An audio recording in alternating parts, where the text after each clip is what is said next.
सत्यभामा दान करी उजर नाही अंगीकारी सेवकाच्या शिरी धरून चाली पादुका.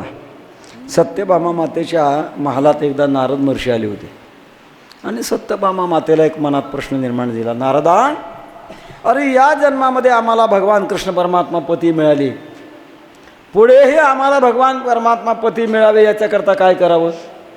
नारदाने सांगितलं, आई साहेब, या जन्मात आपण जे दान करावं ते अनंत पटीनं पुढं मिळतं. मग काय करावं? तुम्ही भगवान कृष्ण परमात्म्याला दान द्या. सत्यभामा माता म्हणू लागल्या, मी दान देते पण घेणारा पाहिजे ना. कोण आहे घेणारा? नारद म्हटले, आम्ही आहोत ना, आम्ही घेतो, द्या दान. सत्यभामा मातेनं पाणी आणलं आणि नारदांच्या हातावर पाणी सोडलं. जन्मजन्मांतरी भगवान कृष्ण परमात्मा आमचा पती प्राप्त व्हावा असं मन संकल्प सोडला आणि ते पाणी हातावर सोडलं. भगवान कृष्ण परमात्म्याकडे नारद गेलेने सांगितलं, भगवंता, हात ओला आहे. भगवान म्हणाले, ब्राह्मणाचा बहुतेक हात ओलाच असतो. काय म्हणणं आहे? काय म्हणणं नाही. आता तुम्हाला मला दान दिले, दान दिलेली वस्तू दात्याकडे चालत असते. आता तुम्ही देय वस्तू आहात, मी घेणारा आहे, देणाऱ्याने मला दिले, आता माझ्याबरोबर चालायचं आहे तुम्ही.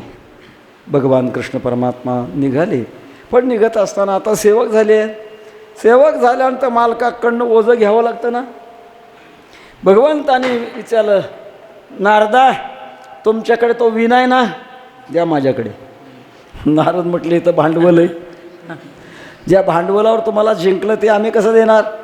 व्यवहारामध्ये सुद्धा माणसं भांडवल देत नाहीत, नफा देतील, भांडवल देणार नाही. घरी एखाद्या वेळेला सगळी माणसं जेवून तयार झाली आणि 8-9 पोळ्या शिल्लक राहिल्या, वाटोळं होऊ नये, शेजाराचा स्वयंपाक चालू होणार होता आणि मग ते घरचे मालक फाटकं तुटकं फडकं घेतात, त्याच्यात त्या 8-9 पोळ्या बांधतात, शेजारी जातात, आमच्या घरातले सगळ्यांची जेवणं झालेत, हे पोळ्या तुम्ही घ्या. फाटकं तुटकं कपडं असतं. तो शेजारी त्यातल्या पोळ्या काढून घेतो आणि जो देणार आहे ना तो म्हणतो, फडकं द्या, कारण फडकं भांडवल आहे. तसंच आहे. तेव्हा मला भांडवल. नारद महर्षी म्हणाला, भांडवल आहे देवा हे, याच्यावर तर तुला जिंकलं, हे कसं देईन? मग काहीतरी द्या ना. नारदांच्या पायामध्ये पादुका होत्या, त्या पादुका भगवान कृष्ण परमात्म्याने घेतल्या आणि डोक्यावर घेऊन चालू लागले. कशाचा परिणाम आहे हा? सेवक होण्याचा.